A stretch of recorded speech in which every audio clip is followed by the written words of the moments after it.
मान्यवर, हमने संवाद, सुरक्षा और समन्वय तीनों का उपयोग किया है। नवीनतम टेक्नोलॉजी का उपयोग कर सटीक निगरानी और ढेर सारे टेलीफोन बिलों का विश्लेषण करा है।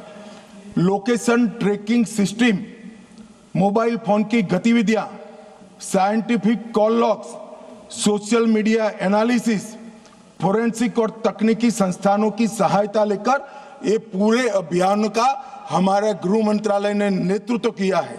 ड्रोन सर्वेलेंस, सैटेलाइट का उपयोग, इमेजिंग टेक्नोलॉजी और आर्टिफिशियल इंटेलिजेंस आधारित डेटा एनालिसिस से ये सफलता मान्यवर प्राप्त हुई है। मान्यवर, कई ऐसे अभियान भी चले जिसने बड़े बड़े क्षेत्र क्लियर कर दिए। अगर मैं नहीं बोलता हूं तो हमारे जवानों के लिए अन्याय हो जाएगा। ऑपरेशन ऑक्टोपस 2022 में चला, बूढ़ा पहाड़ क्षेत्र में बिहार में चला। Operation double would Gumla, Lohardaga और लातेहार जिलों में चला। 8 से 25 फरवरी तीनों जिले नक्सलवाद से मुक्त हो गए। 2022 में चला। ऑपरेशन थंडरस्टॉर्म झारखंड के सरायकेला, पश्चिमी सिंहभूम और खूंटी जिले में 1 से 3 सितंबर 22 में चला। ऑपरेशन भीमबंद मुंगेर जिले के जून व जुलाई 22 में चला। ऑपरेशन चक्रबांधा बिहार के गया और औरंगाबाद जिलों में 22 में चला और ये सारे एरिया मान्यवर इससे मुक्त हो गए। मान्यवर, एक ऑपरेशन की ओर मैं विशेष ध्यान दिलाना चाहता हूं सदन का। ऑपरेशन ब्लैक फॉरेस्ट तेलंगाना और छत्तीसगढ़ की सीमा में 50 किलोमीटर लंबी और 37 किलोमीटर चौड़ी एक पहाड़ी है। ये पहाड़ी पर इन्होंने अपना एक परमानेंट कैंप बनाया था। 5 साल लड़ सके इतना असला, इतने हथियार, सोलार से वहां लाइट की व्यवस्थाएं, ढेर सारी आईडी बनाने की फैक्ट्रियां और 5 साल का अनाज वहां पर भरा था। 400 से 500 कैडर वहां पर एकत्रित थे। और मान्यवर, मैं आज बड़े संवेदनशीलता के साथ कहना चाहता हूं कि बहुत गर्मी थी मान्यवर। 45 डिग्री टेम्परेचर पहाड़ पर था। पत्थर 10 बजते बजते गर्म हो जाता था। शरीर में से 2 लीटर 3 लीटर पसीना बह जाता था। हम जवान को पीने के लिए रेशनिंग में 300 ग्राम पानी देते थे। जवानों ने उफ नहीं की मान्यवर। 21 दिन तक ऑपरेशन चला। 30 से ज्यादा माओवादी मारे गए। बाकी सारे नीचे उतरते ही पुलिस के साथ मुठभेड़ों में मारे गए या सरेंडर किए। और ये पूरा असला हमने जब्त कर लिया। इसी ने महाराष्ट्र, छत्तीसगढ़ मतलब बस्तर और तेलंगाना में माओवादी आंदोलन का अंत। मैं आज भी बड़ी विनम्रता के साथ और बड़े भाव के साथ सीए बोलता, सुनिए ना, आगे सुनिए ना। कोई मान्यवर, बड़ी विनम्रता के साथ और बड़ी संवेदनशीलता के साथ कोबरा, सीआरपीएफ, डीआरजी और छत्तीसगढ़ पुलिस को मन पूर्वक इस सदन में सैल्यूट करना चाहता हूं मान्यवर। इन्होंने अमानवीय धैर्य का उपयोग कर इनके किले को तोड़ा है। वैसे जी कह रहे हैं ग्रेहाम का भी रोल है, मगर हमें तेलंगाना सरकार ने ऊपर आने से ना बोल दी थी कि हम ऊपर नहीं आएंगे, ये नीचे आएंगे तो हम इनको रोकेंगे। इसके लिए धन्यवाद। जो नीचे आए इसको रोका है, ऊपर नहीं आए मान्यवर। और ये आज जो 2024 की इनकी मुख्य कैडर है मान्यवर, इसकी स्थिति आज मैं बताना चाहता हूं। सेंट्रल कमेटी मेंबर और पोलिट ब्यूरो मेंबर 2024 की शुरुआत में कुल 21 थे। मेरी बात ध्यान से सुनिएगा, ये इनकी पार्टी का केंद्रीय नेतृत्व है।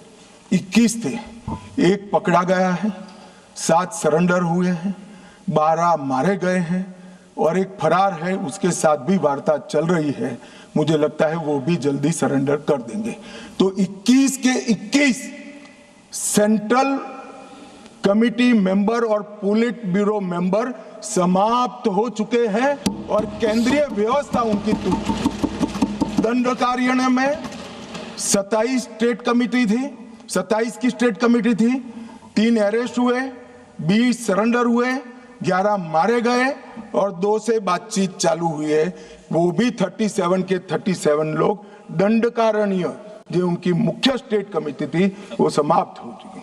मध्य Pradesh, Maharashtra, Chhattisgarh MMC state committee 3 surrender कर गए, 3 की ही बची थी। ओडिशा 4 बचे थे, 1 सरेंडर करा, 3 मारे गए। ओएससी ओडिशा 5 सरेंडर करे, 5 मारे गए, 10 ही थे। डिस्टर्ब रीजन ब्यूरो अरेस्ट 1 हुआ, 3 मारे गए, 1 फरार है, खाली माने 1 ही फरार है, तो 6 के 6 हो गए। और तेलंगाना में 6 सरेंडर हो गए, 3 मारे गए, 1 भी नहीं बचा है। तो उनकी पोलिट ब्यूरो मेंबर और सीएमसी ये पूरा समाप्त हो चुका है। और हमने लक्ष्य किया था कि 31 मार्च को नक्सल मुक्त करेंगे। मैं पूरी व्यवस्था होने के बाद देश को भी सूचित करूंगा, मगर मैं ऐसा बोल सकता हूं, धड़ल्ले से बोल सकता हूं कि हम नक्सल मुक्त हो गए हैं, ऐसा कहने में कोई तकलीफ नहीं। मान्यवर बसवराजू, इनके महासचिव न्यूट्रलाइज हुए। हिडमा, जिन्होंने 27 लोगों को मारा था, 28 वर्ष से एक्टिव थे। बसवराजू जी 49 वर्ष से एक्टिव थे। विवेक 40 वर्ष से एक्टिव था, न्यूट्रलाइज हुआ। गजरल्ला रवि 11 वर्ष से एक्टिव थे, न्यूट्रलाइज हुए। कदारी सत्यनारायण रेड्डी 46 वर्ष से एक्टिव थे, न्यूट्रलाइज हुए। गणेश उइके 44 वर्ष से एक्टिव थे, न्यूट्रलाइज हुए। वेणुगोपाल आत्मसमर्पण किया, 46 वर्ष से एक्टिव थे। वासुदेव आत्मसमर्पण किया, 36 वर्ष से एक्टिव थे। पल्लूरी प्रसाद राव चंदना 46 वर्ष से एक्टिव थे, आत्मसमर्पण किया। रामदेव माझी देवू 36 वर्ष से एक्टिव थे, समर्पण किया। टिपरी तिरुपति 44 वर्ष से एक्टिव थे, उन्होंने भी सरेंडर कर दिया है। मान्यवर मुख्य हथियारी माओवादी समाप्त हो चुके हैं। मान्यवर हमने एकदम ल्यूक्रेटिव पुनर्वसन पॉलिसी को भी अपनाया है। मान्यवर आत्मसमर्पण की प्रोत्साहन राशि 50,000 घोषित की गई है। सामूहिक सरेंडर पर दुगना कर देते हैं। मोबाइल सबको सरकार की ओर से देते हैं। हथियार जमा कराने पर और मुआवजा देते हैं। पुनर्वसन केंद्र पर कौशल प्रशिक्षण व टूल किट का वितरण करते हैं। 10,000 रुपया प्रति माह 36 माह तक हम उनको देते हैं। सभी को मोदी जी ने प्रधानमंत्री आवास योजना की गिफ्ट दी है। नक्सल मुक्त पंचायत होते ही गांव के विकास के लिए 1 करोड़ रुपया दिया जाता है। और मान्यवर हमने कैंप लगाए हैं सरेंडर के। मैं आज इस सदन को बड़े संवेदनशीलता के साथ बताना चाहता हूँ, मैं गया हूँ वो कैंपों में। मान्यवर कई सारी स्वयंसेवी संस्थाएं वो कैंप में सालों तक हथियार लेकर घूमने वाले नक्सलियों को सामान्य मानवीय नागरिक बनाने का प्रयास करें। वहां जाते हैं साहब, आंख में आंसू हो जाए ऐसे दृश्य खड़े होते हैं।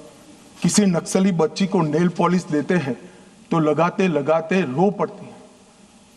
इसके ट्यूटर उसको पूछते हैं क्यों रो रही हो, कि पहली बार मैंने जीवन में नेल पॉलिश लगाया है। 7 साल की थी, ये मुझे उठा ले गए, तब से पैंट शर्ट और बूट में घूम रही हूं, मैंने जीवन को कभी देखा नहीं। मान्यवर लिपस्टिक लगाते लगाते वो रो पड़ते, मेहंदी हाथ में लगती है, उनकी खुशी का कोई ठिकाना नहीं रहता।